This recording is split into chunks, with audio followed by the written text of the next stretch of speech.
देखिए, आज के टाइम में हर कोई यही चाहता है कि उसे ज़्यादा ब्याज मिले।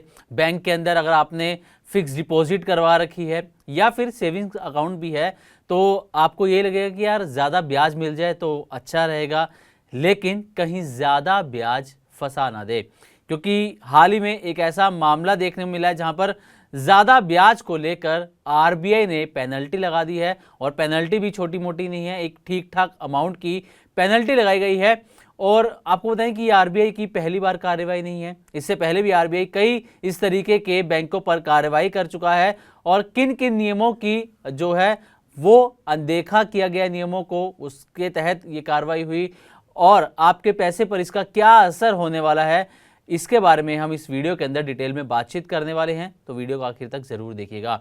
तो पहले ये बताते हैं कि आखिर मामला क्या है। दरअसल आरबीआई ने केदारनाथ बैंक, जो कि एक कोऑपरेटिव बैंक है, इस पर 40,000 रुपए का जुर्माना लगाया है। महाराष्ट्र के लातूर में ये बैंक है, केदारनाथ अर्बन कोऑपरेटिव बैंक। इस पर 40,000 रुपए की मॉनेटरी पेनल्टी लगाई गई है। कार्रवाई बैंक की कुछ रेगुलेटरी कंप्लायंस कमियों को लेकर हुई है। आरबीआई के जांच में बैंक की तरफ से कुछ नियमों का पालन नहीं किए जाने की बात भी सामने आई है।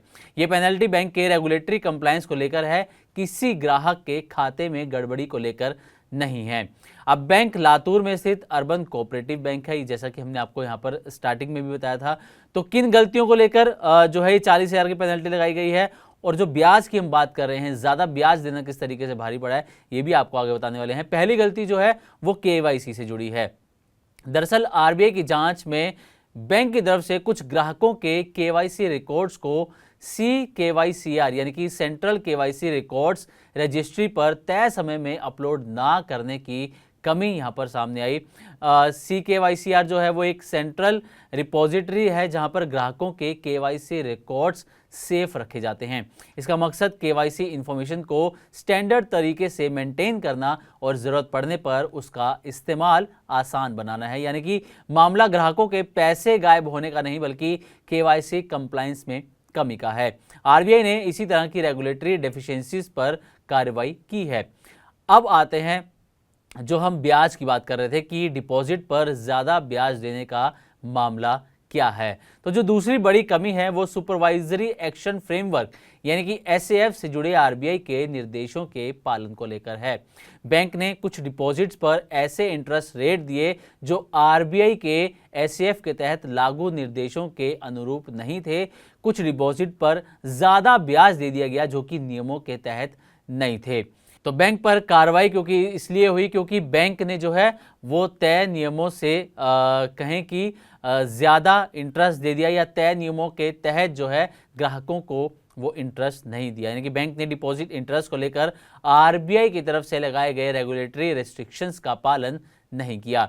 इसी नॉन कंप्लायंस को आरबीआई ने पेनल्टी के आधारों में शामिल किया है।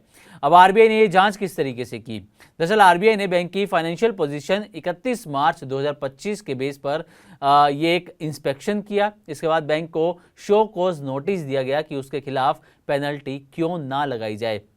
बैंक ने अपना रिटर्न रिप्लाई दिया और साथ ही एडिशनल डॉक्यूमेंट्स भी जमा किए।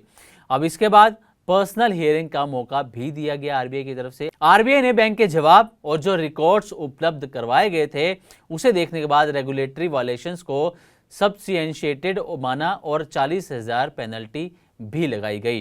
ग्राहकों के लिए इसका क्या मतलब निकल कर आता है जिनका पैसा इस बैंक के अंदर जमा था। तो सबसे महत्वपूर्ण बात यह है कि 40,000 की पेनल्टी का मतलब ये नहीं है कि बैंक बंद हो रहा है या ग्राहकों का पैसा खतरे में है।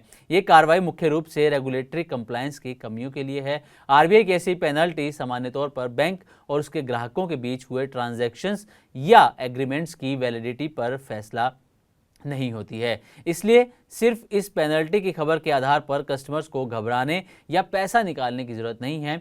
हाँ, लेकिन बैंक को अपनी केवाईसी और जो बाकी रेगुलेटरी प्रोसेसेस है इसे आरबीआई के नियमों के मुताबिक सुधारना होगा। क्योंकि अगर पिछले कुछ समय में आप देखें तो आरबीआई ने कई बैंकों पर बड़ा एक्शन लिया है, खासकर कोऑपरेटिव बैंक्स पर, और कई बैंकों के लाइसेंस कैंसिल भी किए गए और कई बैंकों पर लाखों रुपए का जुर्माना भी लगाया गया। तो ये थी जानकारी कि किस तरीके से अगर बैंक आरबीआई के नियमों से बाहर जाकर ब्याज देते हैं, ब्याज ऑफर करते हैं, तो वो भी जो है ब्याज फंसा सकता है, ग्राहकों को नहीं लेकिन बैंकों के लिए मुसीबत बन सकता है। तो उम्मीद करते हैं कि हमारी तरफ से दी गई जानकारी आपको अच्छी लगी होगी। इसी तरह की और भी वीडियोस के लिए देखते रहें मनी9 और सब्सक्राइब करें हमारे यूट्यूब चैनल